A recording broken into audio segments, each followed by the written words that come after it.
បាទគ្រប់ជំរាបសួរពុកម៉ែបងប្អូនលោកតានិយាយតាមបណ្ដាខេត្តនិងរាជធានីទាំងអស់ពុកម៉ែបងប្អូនណាបាទស្តុកថ្មីបានមកដល់ទៀតហើយពុកម៉ែបងប្អូនណាបាទប្រភេទបាទ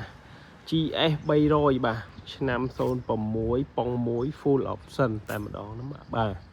សម្រាប់ឡាននេះដែរគឺពុកម៉ែបងប្អូនណាបាទឡានស្អាតណាបាទឯកសារម្ចាស់ដើមមកសេតតែម្ដងហើយយើងលក់ក្នុងតម្លៃពិសេសបាទលក់ជូនពុកម៉ែបងប្អូនត្រឹមតែ15900ចរចាតែប៉ុណ្ណោះបាទគឺឡានស្អាតបាទផ្លាកលេខខ្ពស់មែនតែនបាទសម្រាប់ពុកម៉ែបងប្អូនដែលចាប់អារម្មណ៍បាទប្រភេទ GS ប្រភេទ Sedan បាទមកគ្រឿងនេះពុកម៉ែបងប្អូនអាចអញ្ជើញមកមើលបានណាពុកម៉ែបងប្អូនបាទពណ៌សកម្មៃប៉ុង1 full option ណាក្នុងលឿងក្នុងអីមួយសេតផ្លាកលេខ BP បាទ2141អ៊ុយលេខកប់ទៀតពុកម៉ែបងប្អូនណាបាទតាពុកម៉ែបងប្អូនមកមើលជាមួយខ្ញុំបាទមកជុំឡានសិនណាបាទ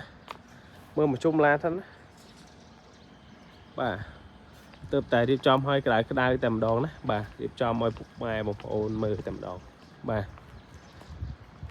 ពុកម៉ែបងប្អូនមើលពីក្រោយពីមុខពីចំហៀងពុកម៉ែបងប្អូនណាបាទរៀងស្អាតមែនតែនពុកម៉ែបងប្អូនណាបាទខ្ចីពុកម៉ែបងប្អូនសាច់ដៃស្អាតលេខក៏ស្អាតបាទពណ៌ស្អាតយ៉ាន់សនំស៊ីនណែនទាំងអស់ណាពុកម៉ែបងប្អូនមើលបាទឈុងណាក៏ស្អាតដែរសម្រាប់ GS មកគ្រឿងនេះណាបាទថតឲ្យច្បាស់ឲ្យពុកម៉ែបងប្អូនមើលធ្វើជាវីដេអូអញ្ចឹងតែម្ដងណាពុកម៉ែបងប្អូនមើលក្នុងវីដេអូឃើញបាទភិនភាគ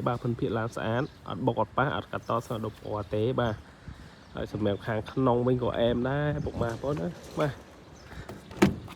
ក្នុងលឿងពុកម៉ែបងប្អូនបាទក្នុងលឿង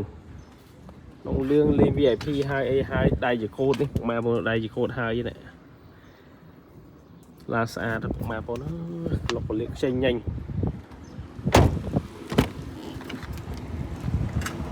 មកមកធ្វើតោះពុកម៉ែបងប្អូនបាទ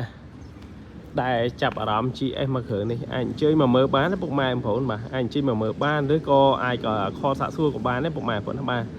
អាចតាក់ទងមកតាមរយៈលេខទូរស័ព្ទក៏បានតាមរយៈ Telegram ក៏បានពុកម៉ែបងប្អូនបាទអរគុណច្រើន